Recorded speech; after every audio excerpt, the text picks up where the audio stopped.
Hey guys welcome back. അപ്പോൾ ഇന്നൊരു വെള്ളിയാഴ്ച ദിവസമാണ് കേട്ടോ.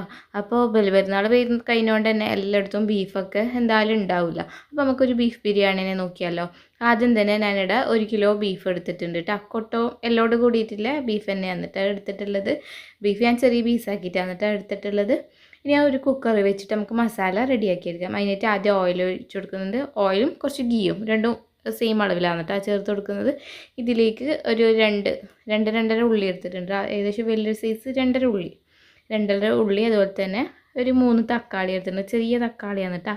3 തക്കാളി, ഇഞ്ചി വെളുത്തുള്ളി പേസ്റ്റ്, അതുപോലെ തന്നെ കറിവേപ്പില എല്ലാം കൂടി ഇട്ടിട്ട് കുറച്ച് ഉപ്പ് ഇട്ടിട്ട് നല്ലോണം നമുക്ക് വഴറ്റിയെടുക്കാം. നമ്മുടെ ബീഫും അതുപോലെ തന്നെ ഉള്ളി മസാലയും ഒന്നിച്ചാണ് കേട്ടോ വേവിക്കുന്നത്. ചില ടൈം ഞാൻ സെപ്പറേറ്റ് വേറെ വേറെ കുക്കറിലാക്കിയിട്ട് അങ്ങനെയും ചെയ്യാറുണ്ട് കേട്ടോ. ഇതിപ്പോൾ ഞാൻ എല്ലാം ഒന്നിച്ച് അങ്ങനെയാണ് സെറ്റാക്കുന്നത് നമ്മൾ മസാല. അപ്പോൾ എല്ലാം നല്ലോണം ഒന്ന് മിക്സ് ചെയ്തിട്ട് 2 മിനിറ്റ് ഒന്ന് അടച്ച് വെക്കുന്നുണ്ട്.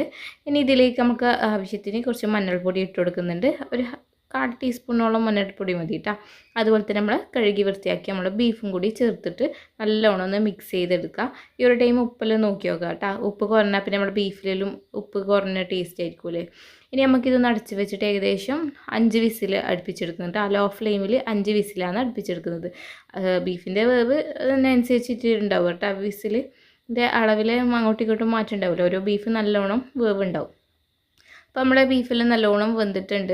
അതിൻ്റെ കുക്കറിൻ്റെ പ്രഷർ കളഞ്ഞതിന് ശേഷം മാത്രം തുറക്കാൻ വേണ്ടിയിട്ട് ശ്രദ്ധിക്കുക കേട്ടോ. ഇനി ഇതൊന്നും കൂടിയും ഫ്ലെയിം ഓൺ ആക്കിയിട്ട് കുക്കർ നമുക്ക് ഒന്നുകൂടി ഫ്ലെയിം ഓൺ ആക്കിയിട്ട് അതിലേക്ക് ഞാൻ ലാസ്റ്റ് ആണ് ഗരം മസാല ചേർത്ത് കൊടുക്കൽ. അതുപോലെ തന്നെ ലെമൺ ജ്യൂസ്, പിന്നെ മല്ലിച്ചപ്പും നമ്മുടെ ഉള്ളി പൊരിച്ച ഉള്ളിയില്ലേ അത്, കറിവേപ്പില, അങ്ങനെ കുരുമുളക് എരിവ് കുറവുണ്ടെങ്കിൽ കുറച്ച് കുരുമുളകും എല്ലാം കൂടി ചേർത്ത് കൊടുക്കുക കേട്ടോ. നല്ലോണം നമുക്ക് മിക്സ് ചെയ്തെടുക്കുക. കുറച്ചൊരു വെള്ളത്തിൻ്റെ ഇത് കുറച്ച് ഗ്രേവി ടൈപ്പ് ആയതുകൊണ്ട് ഞാൻ ഒന്ന് ഹൈ ഫ്ലെയിമിലിട്ടിട്ട് ഒന്ന് വെറ്റിച്ചെടുക്കുന്നുണ്ട് കേട്ടോ. നിങ്ങൾക്ക് മസാല കുറച്ച് അധികം വേണമെങ്കിൽ ഇത് വെറ്റിച്ചെടുക്കേണ്ട ആവശ്യമൊന്നുമില്ല. അപ്പോൾ നമ്മൾ അടിപൊളിയായിട്ടുള്ള ബീഫ് മസാല ഇവിടെ റെഡി ആയിട്ടുണ്ട് കേട്ടോ. അപ്പോൾ റൈസ് ഉണ്ടാക്കുന്ന വീഡിയോ എല്ലാവർക്കും അറിയാമല്ലോ, അതുകൊണ്ട് റൈസിൻ്റെ വീഡിയോ കാണിക്കും. അപ്പോൾ ഞാനിവിടെ റൈസ് റെഡിയാക്കി വെച്ചിട്ടുണ്ട് കേട്ടോ. നമുക്കൊന്ന് ദം ചെയ്തെടുക്കാം. റൈസ് പകുതി ഞാനൊരു പാത്രത്തിലേക്ക് മാറ്റിയിട്ടുണ്ട്. ഇനി ആ ബാക്കി ഇലയിലേക്ക് കുറച്ച് ഗരം മസാല, കുറച്ച് മല്ലിച്ചപ്പും ചേർത്ത് കൊടുക്കാം കേട്ടോ. മല്ലിച്ചപ്പ് നല്ലോണം ചേർത്ത് കൊടുത്തോട്ടെ. എൻ്റെ കുറവേ ഉണ്ടായിട്ടില്ലോണ്ട് നമുക്ക് വളരെ കുറച്ച് ചേർത്തത്.